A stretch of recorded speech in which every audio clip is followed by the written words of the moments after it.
Welcome to Atharva crack competition. সবাইকে স্বাগত জানাচ্ছি আমার চ্যানেলে। আজকে আলোচনা করব অনলি পুলিশ, মানে হচ্ছে আগামী যে পুলিশ এক্সামগুলো আসতে চলেছে ওয়েস্ট বেঙ্গল ডব্লিউবিপির, মানে পশ্চিমবঙ্গের যে এসআই এবং হচ্ছে পশ্চিমবঙ্গ কনস্টেবল এক্সাম এবং হচ্ছে কলকাতা পুলিশের জন্য। সেই কারণে আমরা 10,000টা জিকে মানে জেনারেল অ্যাওয়ারনেসের বা জেনারেল নলেজের কোশ্চেন এখানে আলোচনা করব। মনে রাখবে এখানে শুধু আমি এমসিকিউ মানে কোশ্চেন আনসার করব না, ভীষণ ইন্টারেস্টিং হতে চলেছে, উইথ কনসেপ্ট আমি আলোচনা করব। চলো দেখলেই তাহলে বুঝতে পারবে। নমস্কার, আমার নাম রঞ্জিত বর্মন। চলো তাহলে ক্লাস শুরু করি। দেখো, প্রথম প্রশ্ন বলছে ল্যাম্ব ব্রাশ ক্রোমোজোম দেখা যায় কোন প্রাণীর মধ্যে? নিম্নলিখিত কোন প্রাণীর মধ্যে ল্যাম্ব ব্রাশ ক্রোমোজোম দেখা যায়? অপশন নাম্বার 1 বলছে মাছ ও ব্যাঙ। অপশন নাম্বার বি বলছে জোনাকি পোকা, অ্যামিবা নাকি ছত্রাক। Answer is option number A, মাছ ও ব্যাঙ। মানে হচ্ছে মাছ ও ব্যাঙ মানে এটা হচ্ছে তোমার যারা ম্যামালস রয়েছে, ম্যামালসকে কি বলে? ম্যামালস হচ্ছে তোমার স্তন্যপায়ীদের মধ্যে দেখা যায় না, এটা দেখা যায় হচ্ছে উভচর মানে হচ্ছে ব্যাঙ মানে অ্যামফিবিয়ানের মধ্যে দেখা যায়, মাছ ফিশ এদের দেখা যায়, এবং হচ্ছে সরীসৃপের মধ্যে দেখা যায়, সরীসৃপ। তারপরে দেখা যায় হচ্ছে বার্ড মানে হচ্ছে এভিস পাখি। ঠিক আছে, এই ল্যাম্ব্রাশ ক্রোমোজোম দেখা যায়। মানুষের দেহে ক্রোমোজোম সংখ্যা কত? 46টি। ঠিক আছে, বা লিখতে পারো হচ্ছে 23 জোড়া। 23 জোড়া, এগুলো আগের প্রিভিয়াস সেটও আমি বলেছিলাম। আমার 10,000 জেনারেল সায়েন্সের কোশ্চেন আমরা ইয়ে করে থাকি। ঠিক আছে, 10,000 জেনারেল সায়েন্স অনলি সায়েন্সের থেকে, ওই সেটটাও তোমরা দেখতে পারো। ঠিক আছে, ওখানে আমি বলেছিলাম। আর 23 জোড়া ক্রোমোজোম থাকে। 23 জোড়ার মধ্যে হচ্ছে তোমার 22 জোড়া হচ্ছে দেহ ক্রোমোজোম মানে হচ্ছে তোমার অটোজোম যেটাকে বলে, আর এক জোড়া হচ্ছে মানে দুটো, সেটা হচ্ছে তোমার সেক্স ক্রোমোজোম বা লিঙ্গ নির্ধারণ করতে কাজে লাগে। এবার হচ্ছে ক্রোমোজোম থেকে না বেশ কিছু ডিজিজ হয়। ক্রোমোজোম যদি মনে করো যখন সেল ডিভিশন হয়, ক্রোমোজোমের বেশ কিছু ডিজিজ হয়। সেই ডিজিজ বা রোগগুলোর নাম বলছি, একটা একটা করে লিখতে থাকো, ভীষণ ইম্পর্টেন্ট বলবো। এইগুলো কিন্তু পরীক্ষায় এসে থাকে। যেমন প্রথম down syndrome, downs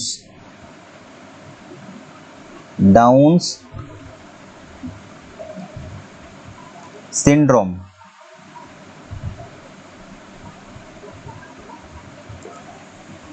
down syndrome. তারপর হচ্ছে এডওয়ার্ড সিনড্রোম,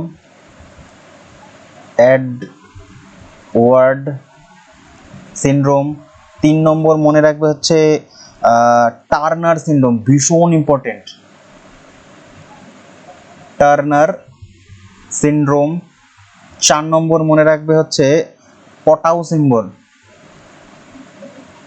পটাউ সিনড্রোম। ঠিক আছে, এগুলো সব ক্রোমোজোমাল ডিজিজ। ক্রোমোজোম কি হয় না, এক্সট্রা ক্রোমোজোম মানে পেয়ারে পেয়ারে থাকে। তো যেমন মনে করে দুটো দুটো করে থাকবে, 1 2 মানে একটা এক জোড়া, 1 2 2 জোড়া, মানে এরকম করে থাকবে 1 2 এরকম করে 3 এরকম করে থাকবে 23টা জোড়া।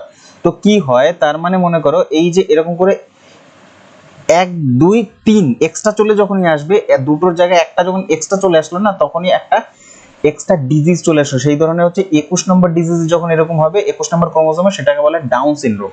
এইভাবে করে তোমার ক্রোমোজোম নাম্বার যখন এক্সট্রা এক্সট্রা চলে আসে, যখন সেল ডিভিশন হয় মাতৃগর্ভে, সেই ধরনের রোগগুলো হয়। Down syndrome, Edward syndrome, Turner syndrome, Patau syndrome. মনে থাকবে এগুলো সব ক্রোমোজোমাল ডিজিজ। ঠিক আছে, এই জন্যই হচ্ছে তোমার ওই অ্যাবনর্মাল চাইল্ড গুলো যে বার্থ হয়, এই কারণে, এই তোমার ক্রোমোজোমের কারণে। ঠিক আছে, আশা করি বোঝাতে পেরেছি। 2 নম্বর প্রশ্ন হচ্ছে মিউটেশন মতবাদের প্রবক্তাকে। এখান থেকে প্রচুর ইনফরমেশন আমি দিতে চলেছি, কোশ্চেনটা ভালো করে দেখতে থাকো, স্টার লাগাবে কোশ্চেনটা। মিউটেশন থিওরির যে হচ্ছে তোমার প্রবক্তা, তার নাম হচ্ছে মেন্ডেল নয়, ল্যামার্ক না, ডারউইন না, হুগো ডি ভ্রিজ। ঠিক আছে, ভ্রিজ বয়রা ফেলাওসিত ভ্রিজ। তো ভ্রিজ হচ্ছে মিউটেশন থিওরির কি বলে প্রবক্তা। এইবার হচ্ছে মেন্ডেলকে কি বলে? মেন্ডেলকে বলা হয় father of genetics, father of genetics মানে হচ্ছে তোমার জেনেটিকের জনক বলা হয়, জনক বলা হয় জেনেটিকের। এবার ল্যামার্কের কিছু থিওরি রয়েছে। ল্যামার্ক পরীক্ষায় প্রশ্ন আসবে যে ল্যামার্ক কোন কোন থিওরি বা কোন কোন তথ্য বা ইয়েগুলো দিয়েছে। ঠিক আছে, তথ্যগুলো দিয়েছে। 1 নম্বর ল্যামার্কের মনে রাখো ব্যবহার ও অব্যবহার, ব্যবহার অব্যবহার সূত্র ল্যামার্কের। আর হচ্ছে আরেকটা সূত্র দিয়েছে অর্জিত গুণের সূত্র, ঠিক আছে। এই দুটো সূত্র কে দিয়েছে? এই দুটো সূত্র দিয়েছে হচ্ছে ল্যামার্ক।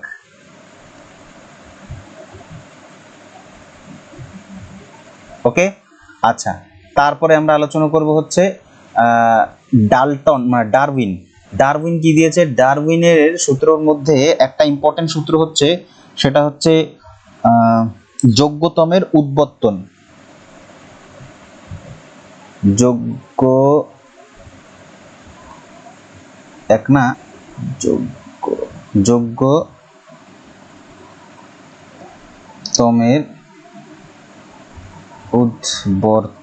যোগ্যতমের উদ্বর্তন।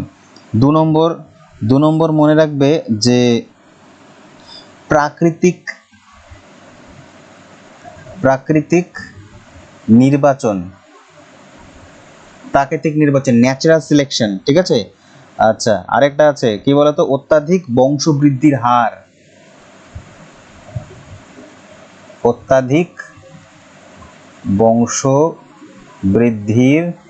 হার, ঠিক আছে।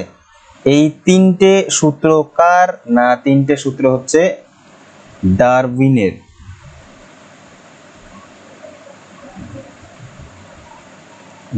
ঠিক আছে। এবার দেখো ব্যবহার অপব্যয় সূত্র কি? মানে ল্যামার বলছে যেই অঙ্গ আমরা বেশি ব্যবহার করব সেটা সক্রিয় হবে, যেটা করব না সেটা অসক্রিয় বা নিষ্ক্রিয় হয়ে যাবে। অর্জিত গুণের সেই একই কথা। অর্জিত গুণ মানে যেই গুণটা তুমি অর্জন করবে জন্মের পরে, যেটা তুমি অর্জন করার চেষ্টা করবে সেইটাই তোমার মধ্যে দেখা দেবে। তারপরে হচ্ছে যোগ্যতমের উদ্বর্তনের মধ্যে বলতে চাইছে যোগ্যতমের উদ্বর্তন ডারউইনের। এটা বলেছে যে জীবন বেঁচে থাকতে গেলে জীবনে তোমাকে সংগ্রাম করেই বেঁচে থাকতে হবে।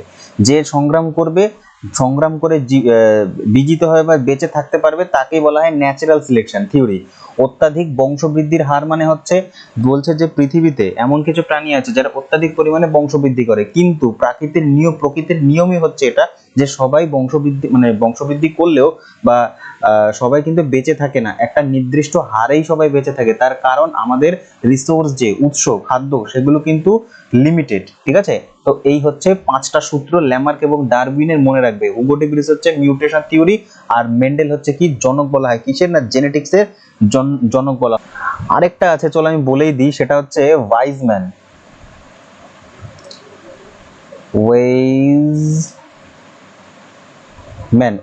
একটা থিওরি দিয়েছিল, সেটাকে বলা হয় germ plasm theory. Germ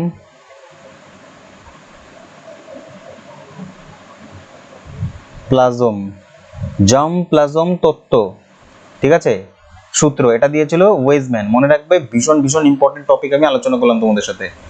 next 3 নম্বর কোশ্চেন বলেছে কোন ধাতু বজ্রবহ তৈরিতে ব্যবহার করা হয়, ঠিক আছে। বজ্রবহ তৈরিতে ব্যবহার করা হয় তামা হচ্ছে good conductor of electricity and হচ্ছে হিট, মানে হচ্ছে এই হচ্ছে তাপের এবং তড়িতে সুপরিবাহী, মনে থাকবে। আচ্ছা, পরের প্রশ্ন বলছে nothing good ever comes of violence. এই কথাটা কে বলেছে? এই কথাটা বলেছে option number C, Martin Luther বলেছে, ঠিক আছে। এবার ভারতের মার্টিন লুথার কাকে বলা হয়? ইম্পর্টেন্ট, ভারতের মার্টিন লুথার বলা হয় কাকে? না, বলা হচ্ছে স্বামী বিবেকানন্দ নয়, স্বামী দয়ানন্দ সরস্বতী।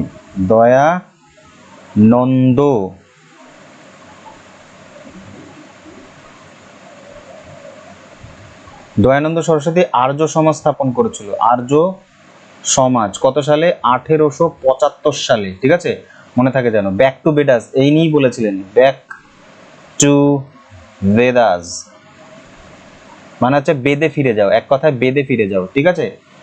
তারপরে ইন্ডিয়ার রক অফ এজ এইটাও উনিই বলেছিলেন, ঠিক আছে। এই কে? স্বামী দয়ানন্দ সরস্বতী। আরেকটা কথা বলি, মিল্টনের একটা ইম্পর্টেন্ট বা বিখ্যাত বই আছে, বইটার নাম কি বলতে পারলে খুশি হব, ঠিক আছে। তার মানে বুঝবো তোমার পড়াশোনা ভালো চলছে। প্যারাডাইজ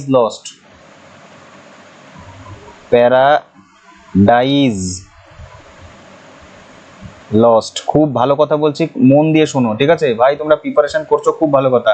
বুকস অ্যান্ড অথার্স থেকে কিন্তু ভালো করে পড়ে যাবে। বুকস অ্যান্ড অথার্স আমি প্রত্যেকটা ভিডিওতে বলি যে বুকস অ্যান্ড অথার্স 3 ধরনের হয়। একটা হচ্ছে ইংলিশ, দুটো হচ্ছে তোমার বাংলা সাহিত্য, 3 নম্বর হচ্ছে তোমার কারেন্ট ইস্যুতে যে সমস্ত বইগুলো লিখছেন। ঠিক আছে, তারা এই তিনটে টপিক থেকে বুকস অ্যান্ড অথর্স পড়ে যাবে কিন্তু। বার্নার্ড শয়ের বেশ কিছু ইম্পর্টেন্ট গুরুত্বপূর্ণ বই আছে, তার মধ্যে গুরুত্বপূর্ণ বইগুলো মনে রাখো, যেমন আছে ক্যান্ডিডা, ক্যান্ডিডা 2 নম্বর কি লিখবে, 2 নম্বর লিখবে হচ্ছে the man of the destiny, the man of destiny.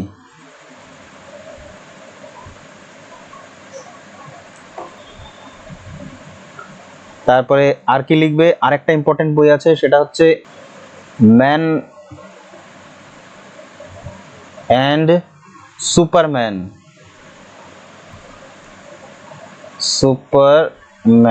ঠিক আছে।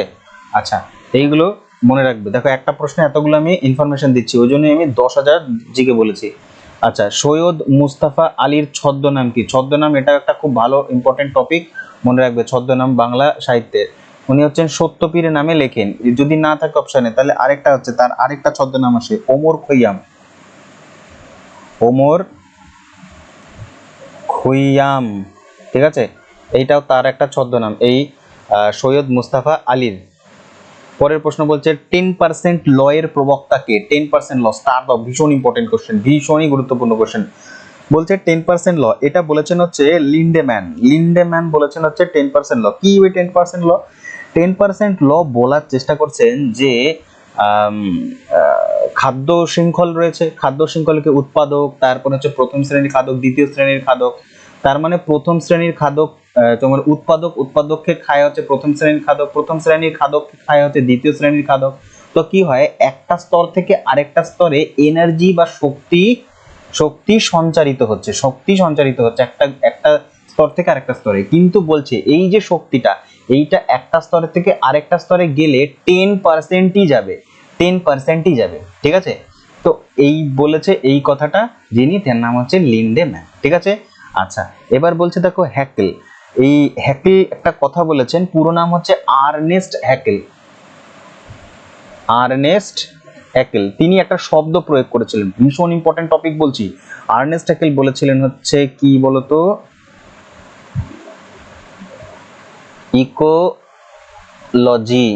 ইকোলজি কথাটা আর্নেস্ট হ্যাকেল বলেছিলেন, ঠিক আছে। কিন্তু ইকোসিস্টেম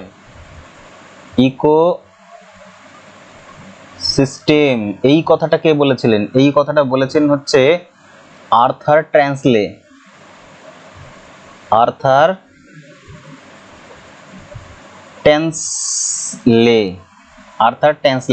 ট্যান্সলে বলেছেন হচ্ছে ইকোলজি আর ইকোসিস্টেম, আর ইকোলজি বলেছিলেন হ্যাকেল।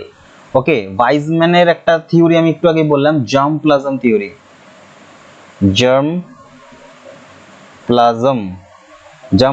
থিওরি, এই থিওরিটা দিয়েছেন হচ্ছে ভাইজম্যান। ওকে, পরের প্রশ্ন 7 নম্বর বলছে ভারতীয় সিনেমাতে ট্র্যাজেডি কিং কাকে বলা হয়? ট্র্যাজেডি কিং বলা হয় হচ্ছে দিলীপ কুমারকে বলা হয় হচ্ছে ট্র্যাজেডি কিং। ওকে, আচ্ছা, ইন্ডিয়ান সিনেমা থেকে একটা কথা বলি, ভালো করে মনে রাখো। ইন্ডিয়ান সিনেমা মানে হচ্ছে ফার্স্ট সিনেমা আমাদের ইতিহাসে, ঠিক আছে, 1913 সালে, ঠিক আছে, 1913 সালে পাবলিশড হয়েছিল। কে পাবলিশ করেছিল? দাদা সাহেব ফালকে। মুভিটার নাম কি ছিল? রাজা হরিশ্চন্দ্র। এটা পাবলিশ হলো 1913 সালে। এটা হচ্ছে ভারতের ইতিহাসে প্রথম মুভি। কে ডাইরেক্টর? দাদা সাহেব ফালকে। এই জন্য আমাদের সিনেমা জগতে সর্বোচ্চ পুরস্কার হচ্ছে দাদা সাহেব ফালকে, ঠিক আছে। আচ্ছা, এবার হচ্ছে ফার্স্ট কলকাতা থেকে, মানে বেঙ্গলি ইন্ডাস্ট্রি থেকে মুভি যদি বলি, জামাই ষষ্ঠী, ঠিক আছে। তাড়াতাড়ি চাকরি পেয়ে যাও, তারপর জামাই ষষ্ঠীতে যাবে বিয়ের পরে, ভালো করে পড়াশোনা করো। জামাই ষষ্ঠী, এটি জামাই ষষ্ঠী না, সরি, হ্যাঁ, এটাও তোমার ফার্স্ট মুভি, কিন্তু এটা হচ্ছে তোমার সবাক, আমি সবাক লিখে দিচ্ছি, ঠিক আছে। সবাক চলচ্চিত্রের প্রথম হচ্ছে জামাই ষষ্ঠী, ঠিক আছে, একদম 1931 সালে পাবলিশড হয়। এবার যদি বলা হয় নির্বাক চলচ্চিত্রের মধ্যে বলো, বাংলাতে নির্বাক চলচ্চিত্র, সেটা হচ্ছে বিল্লমঙ্গল, ঠিক আছে। এইটা হচ্ছে তোমার বাংলার প্রথম চলচ্চিত্র, আর এটা হচ্ছে বাংলার প্রথম সবাক চলচ্চিত্র 1931 সাল, ঠিক আছে। আচ্ছা, গুড, ভেরি গুড।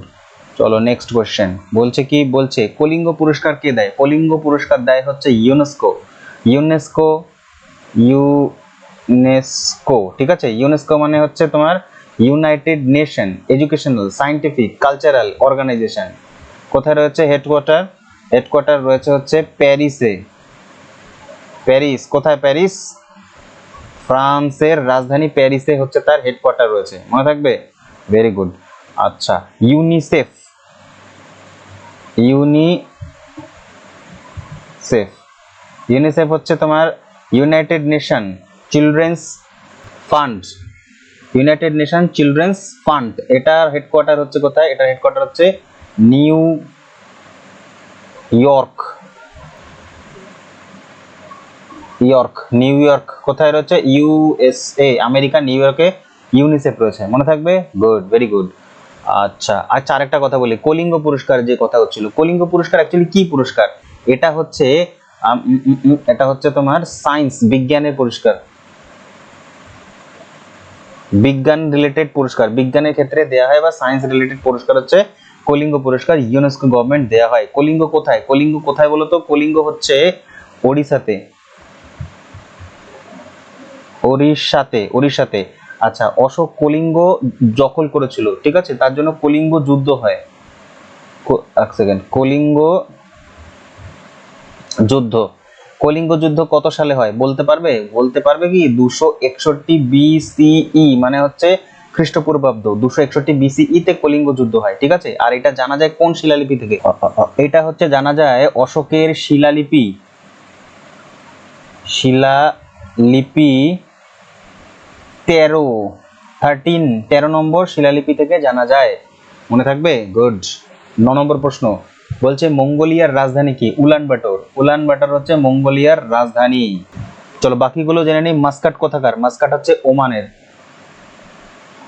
ওমানের রাজধানী। ওকে। বেরুট কোথাকার রাজধানী? বেরুট, বেরুট হচ্ছে লেবানন, লেবাননের রাজধানী হচ্ছে বেরুট। সিওল কোথাকার? সিওল হচ্ছে দক্ষিণ আফ্রিকা, না, দক্ষিণ কোরিয়া, দক্ষিণ কোরিয়া, দক্ষিণ কোরিয়ার ক্যাপিটাল হচ্ছে সিওল। ওকে। আচ্ছা, নেক্সট 10 নম্বর শেষ প্রশ্ন, মিনিয়েচার অফ দ্য ওয়ার্ল্ড, এইটি কাকে বলা হয়? পৃথিবীর ক্ষুদ্র সংস্করণ কাকে বলা হয়? কাকে বলা হয়? আমাদের সোনার ভারতবর্ষকে বলা হয়, ঠিক আছে। ভারতবর্ষ আমাদের মাতৃভূমি, ঠিক আছে। তো ভারতবর্ষতে সবকিছু দেখা যায়, পৃথিবীতে যা যা আছে, মরুভূমি থেকে শুরু করে সমস্ত কিছু আমাদের মরুভূমি, পাহাড় পর্বত, তারপরে হচ্ছে মালভূমি, সমভূমি, বনভূমি, সমুদ্র, সমস্ত কিছু আমাদের ভারতবর্ষে দেখা যায়। এত ল্যাঙ্গুয়েজ, এত হচ্ছে কালচার ডাইভার্সিটি, এই জন্য ভারতবর্ষকে বলা হয় পৃথিবীর ক্ষুদ্র সংস্করণ, ঠিক আছে। So thank you very much সম্পূর্ণ ভিডিও দেখার জন্য। প্রিপারেশন খুব ভালো করে করো, পিডিএফ পেয়ে যাবে আমার টেলিগ্রাম চ্যানেলে। ওকে। আর সেট নাম্বার 2 নিয়ে খুব ইমিডিয়েটলি হাজির হচ্ছি, কিন্তু তোমাকে কি করতে হবে? লাইক করতে হবে, তাহলে মোটিভেশন পাবো। আর চ্যানেলে প্রথম হলে শেয়ার করবে বন্ধুদের সাথে, এবং তুমি চ্যানেলে প্রথম হলে সাবস্ক্রাইব করবে, আগে সাবস্ক্রাইব করবে, তারপর বন্ধুদের সাথে শেয়ার করবে। ওকে, থ্যাংক ইউ ভেরি মাচ। দেখতে থাকো অথর্ব ক্র্যাক কম্পিটিশন।